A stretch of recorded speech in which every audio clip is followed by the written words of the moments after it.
In this video, you're going to learn how to create great Facebook and Instagram ad graphics that actually work. The job of your ad graphic is to get people to pay attention, to stop scrolling, and to actually read your ad. But the vast majority of ad graphics actually just get ignored. This is due to a phenomenon known as banner blindness. Now, our brains can only take in and process so much information at a time. So in order to manage all of the different things coming in at us at once, our brains filter out what's not important and focus on what actually matters to us. And that means that we train our brains to actually subconsciously detect what an ad looks like and then automatically ignore it. What's interesting in the Facebook and Instagram news feeds are generally updates from friends and posts on what friends and family and acquaintances are doing, possibly even news articles. But what isn't interesting is the ad, and that's why we've trained ourselves to filter them out. So as an advertiser, how do you overcome banner blindness and create graphics that actually grab attention? Well, that's exactly what we're going to talk about now.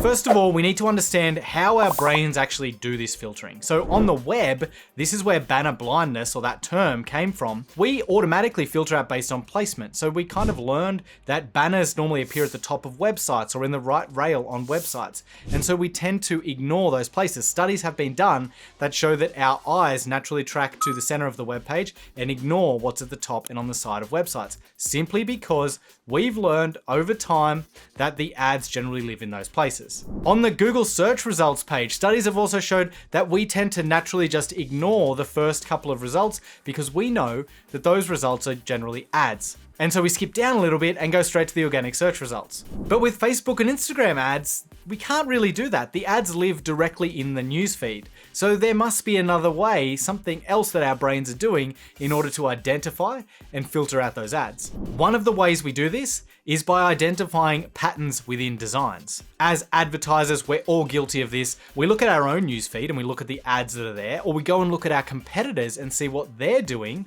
and we tend to use a similar design style and design patterns to them. And now logically that makes sense because we see what our competitors are doing and we try to do something similar, except go one better. But what that does is that creates a situation where if everybody's doing that, then everybody's ads end up essentially looking the same. And that rapidly accelerates the onset of banner blindness within our target audience. Because it's very easy for them to learn what an ad looks like in your industry and then start to filter that out. Maybe you've noticed ads that have a person with a smiling face, they might even be pointing with some nice text next to them on the ad. That's a very common design style, but because it's used so heavily now, often it's not as effective. This same principle applies to stock images and stock photos. Now, there's nothing necessarily wrong with using stock photos, but it's very important to select ones that don't naturally get ignored and filtered out.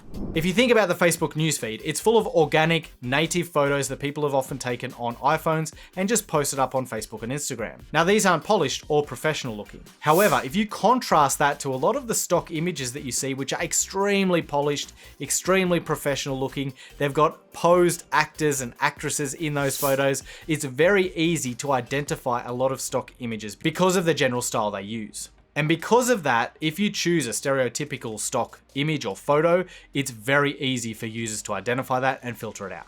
The other common way that people can identify an ad in the feed is the format. If you look at Instagram, for example, all of the photos are pretty much square or they're in a portrait type format, slightly taller. Now, the default for ads for a very long time was a landscape type image. And so when Instagram ads rolled around, a lot of Facebook advertisers simply kept using their landscape images. Now that meant it was very easy to identify an ad in the Instagram newsfeed because they were the ones that were rectangular. Every other image in the feed was square or portrait.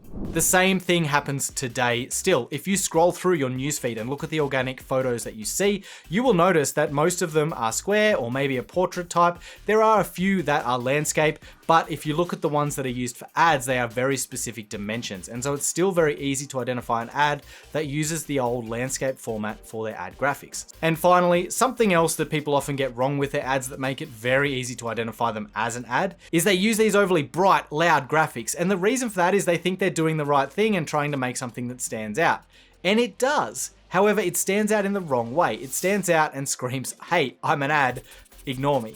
And the reason for that is because it doesn't look anything like what somebody would post organically. So the key is to stand out, but doing it in the right way and not standing out as an ad, but standing out as something that grabs attention and doesn't instantly flag itself as an ad. And now we're going to get into the nitty-gritty details of how to do that.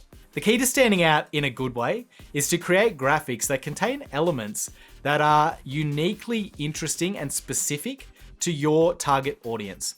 So you want things in there that don't just stand out for the sake of standing out because they're bright or because they're loud or because they're unusual, but you want to put things in your graphics that are something that are particularly interesting to your target audience. For example, and this is a really simple one to start with, if you teach people how to become public speakers, putting a photo of you or somebody else on stage speaking in public is a great way to do this. Most people are going to skip over it if they're not in your target audience, which is fine. But for somebody who's actively looking to become a better public speaker or to learn how to get on stages, if they see a photo in their feed of somebody speaking on stage, it's going to grab their attention. Now have a quick look at this example. This is somebody speaking on stage, and it doesn't look like a professional or a stock photo. It's literally taken on an iPhone. And that's what makes it so effective. It's a combination of something that's particularly of interest to your target audience, and it blends in as an organic looking photo. It's not something that looks like an ad when you immediately see it.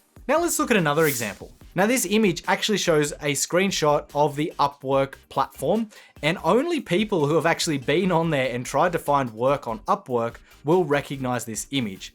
So for anybody who's outside of this person's target audience, it means nothing. But for people within the target audience, this is not something they see every day on Facebook. So when they see this, because it's so recognizable to them, it's going to grab their attention. And this really simple use of highlighting and text on here, it then takes them that next step further and grabs a little bit more interest. So they stop because they see this screen and they think, hey, I recognize that. What is that? And then they see this little bit of text on the photo, and then they think, okay, this is something that I'm definitely interested in, and they keep reading. So that's a great example of how you can use these type of visual elements in your ads that are very specific to only your target audience.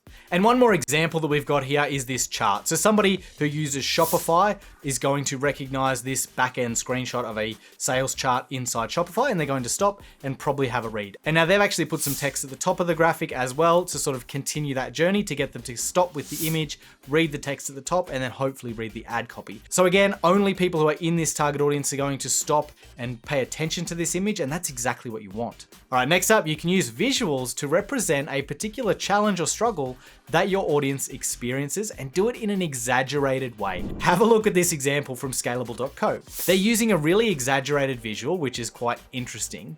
And then they're putting the text at the top to filter out and make sure that it appeals only to their specific audience. The text also gives that context as to why that visual is relevant to what they're talking about. So this is something that is attention grabbing because it's unusual. And then they use the text on the image as well to make it contextual and relevant to that specific audience. So think about how you could do something like this for your own ad graphics. All right, next up, a great way to create really effective ad graphics is to catch on to current trends.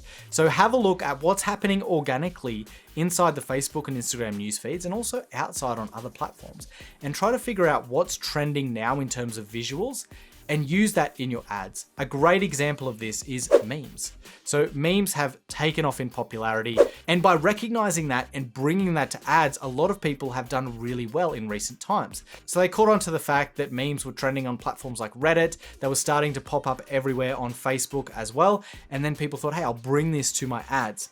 And if you can find memes that are even more specific to your industry as well, and catch trends that are happening in your industry and attach memes to them, it's a very good way to create highly effective ads.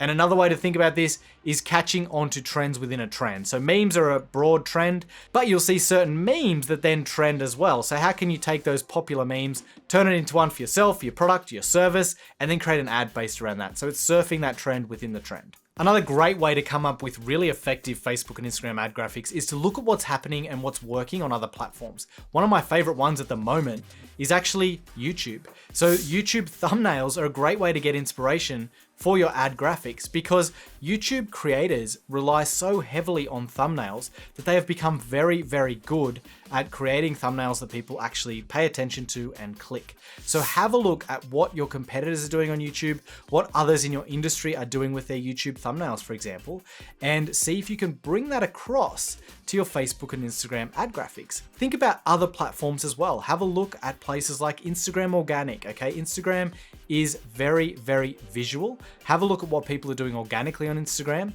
and see if you can bring that across. Think about other platforms, maybe Reddit, maybe others where visuals are used heavily.